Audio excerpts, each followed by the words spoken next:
Hey guys, how's it going? My name is Adam. Today I'm going to show you how to link Ubisoft account to Twitch or any other platform. Just go ahead to your browser and then search for your topic. And here it says linking your Twitch and Ubisoft account.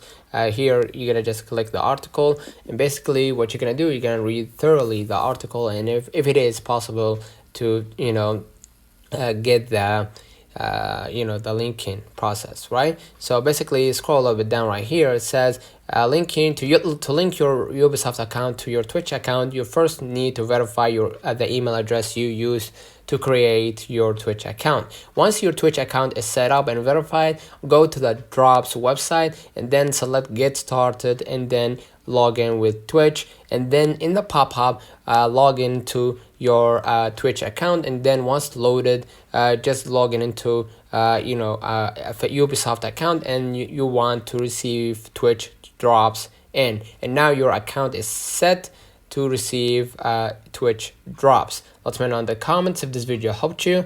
Don't forget to like and subscribe. Thank you for watching.